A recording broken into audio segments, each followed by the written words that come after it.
तो hello students, कैसे हैं आप सभी लोग। मैं आशा करता हूं कि आप सभी अच्छे होंगे। तो चलिए आज की क्लास को हम शुरू करते हैं। तो आज की क्लास का आपका पहला क्वेश्चन है, बंगाल का प्रथम गवर्नर जनरल कौन था। तो आपको बताना है बंगाल का प्रथम गवर्नर जनरल जो था वह कौन था। तो आपका सही आंसर हो जाएगा option number B, Warren Hastings जो थे बंगाल के प्रथम गवर्नर थे। तो आपका अगला क्वेश्चन है, भारत में पहली बार आईआईटी की स्थापना कहाँ की गई। तो आपको बताना भारत में पहली बार आईआईटी की स्थापना कहाँ पर की गई थी। तो आपका सही आंसर हो जाएगा ऑप्शन नंबर डी, खड़गपुर में। खड़गपुर में आईटीआई की स्थापना की गई थी।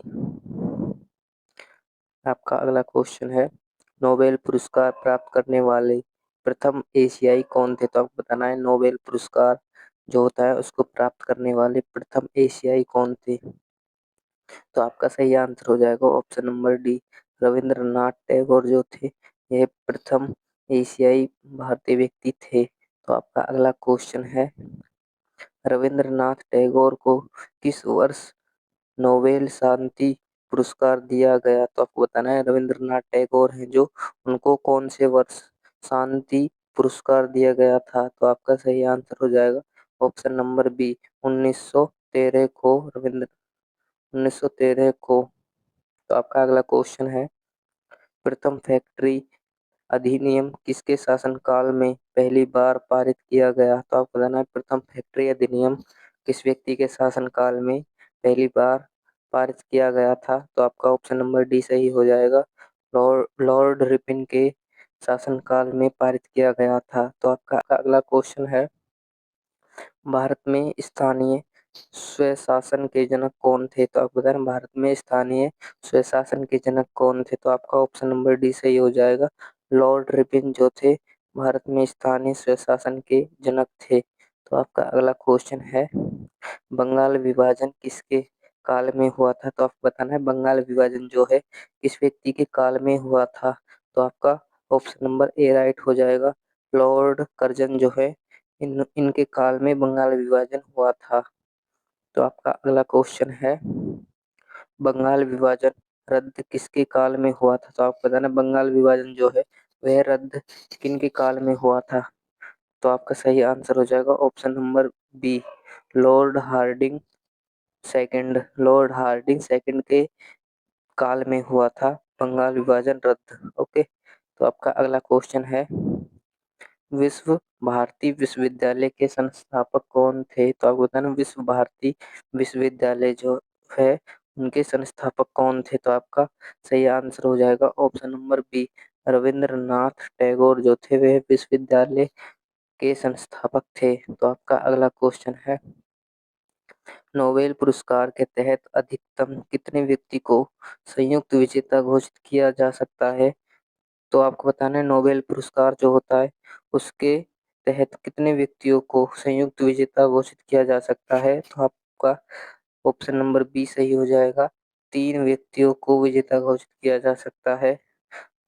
अगर आपको क्लास स्टूडेंट्स अच्छी लग रही है तो क्लास को लाइक एंड सब्सक्राइब करना ना भूले। तो आपका अगला क्वेश्चन है, भारत में अंग्रेजी शिक्षा का मैग्ना कार्टा किसे कहा जाता है। तो आपको बताना है भारत में अंग्रेजी शिक्षा जो है उसका मैग्ना कार्टा किसको कहा जाता है। तो आपका ऑप्शन नंबर ए सही हो जाएगा, वुड डिस्पेच को भारत में अंग्रेजी शिक्षा का मैग्ना कार्टा कहा जाता है।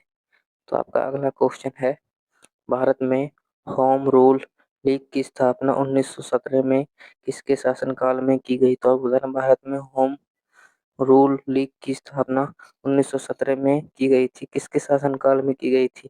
तो आपका ऑप्शन नंबर सी सही हो जाएगा, लॉर्ड चैम्पफोर्ड के शासनकाल में की गई थी।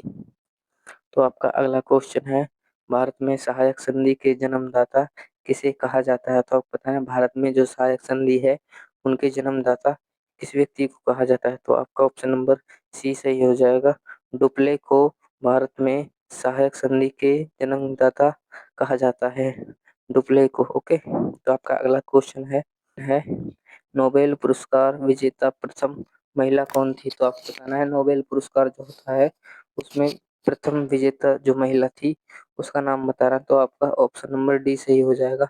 मैडम क्यूरी जो थी यह नोबेल पुरस्कार विजेता प्रथम महिला थी। तो आपका अगला लॉर्ड मैकाले ने अंग्रेजी शिक्षा पद्धति कब लागू की? तो आपको बताना है लॉर्ड मैकाले जो हैं इन्होंने अंग्रेजी शिक्षा पद्धति कब लागू की थी? तो आपका ऑप्शन नंबर बी सही हो जाएगा। 1835 को लागू की थी। तो आपका अगला क्वेश्चन है, विज्ञान के क्षेत्र में पहली बार किस भारतीय को नोबेल पुरस्कार प्रदान किया गया था? तो आपको बताना है विज्ञान जो है इनके क्षेत्र में पहली बार कौन से भारतीय व्यक्ति थे जिनको नोबेल पुरस्कार प्रदान किया गया था? तो आपका ऑप्शन नंबर बी सही हो जाएगा। सी वी रमन को नोबेल पुरस्कार प्रदान किया गया था। तो आपका अगला क्वेश्चन है, ठगी प्रथा किसके शासनकाल में समाप्त हुई? तो आपको बताना है ठगी प्रथा जो है किस व्यक्ति के शासनकाल में समाप्त हुई? तो आपका ऑप्शन नंबर सी सही हो जाएगा। विलियम बेंटिंक के शासनकाल में समाप्त हुई थी।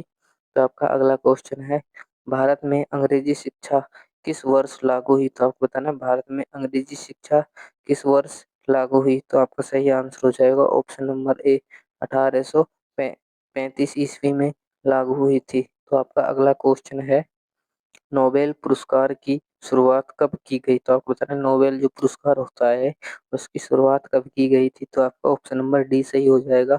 1901 में भारत में नोबेल पुरस्कार की शुरुआत की गई थी।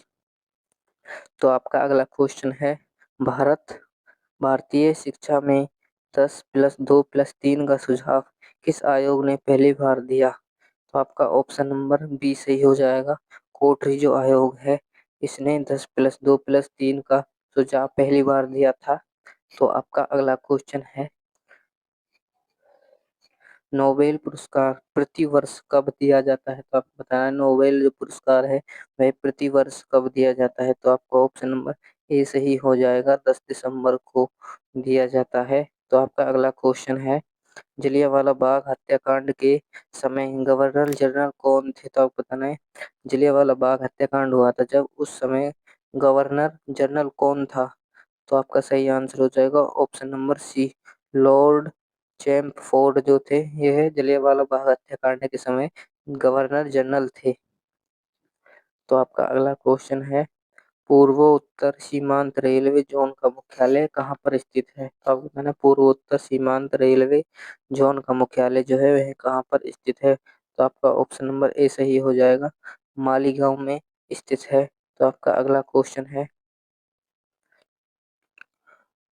ब्रॉड गेज रेलवे लाइन की चौड़ाई कितनी होती है? तो आपको बताना है ब्रॉड गेज जो रेलवे है उसकी लाइन की चौड़ाई बतानी है वे कितनी होती है? तो आपका ऑप्शन नंबर ए सही हो जाएगा, 1.676 मीटर की चौड़ाई होती है। ओके या तो आपका अगला क्वेश्चन है, विद्युत इंजन रेल का निर्माण कहाँ पर होता है? तो आपको बताना है जो बिजली से चलने वाले इंजन हैं उनको उनका निर्माण कहाँ पर होता है? तो आपका ऑप्शन नंबर डी सही हो जाएगा, चित्तरंजन में विद्युत इंजन रेल का निर्माण होता है, चित्तरंजन में। तो आपका अगला क्वेश्चन है, भारत में दशमलव मुद्रा प्रणाली कब शुरू की गई? तो आपको बताना भारत में दशमलव मुद्रा प्रणाली है जो वे कब शुरू की गई थी? तो आपका ऑप्शन नंबर सी सही हो जाएगा, 18 तो ऑप्शन नंबर सी सही हो जाएगा, 1957 में की गई थी। तो आपका अगला क्वेश्चन है, भारत में कागजी मुद्रा का प्रचलन किस वर्ष हुआ? तो आपको बताना भारत में कागजी मुद्रा है जो उसका प्रचलन किस वर्ष हुआ? तो आपका सही आंसर हो जाएगा ऑप्शन नंबर ए 1862 ईस्वी में। तो आज की क्लास यहीं तक थी स्टूडेंट्स। तो चलिए मिलते हैं नेक्स्ट क्लास में।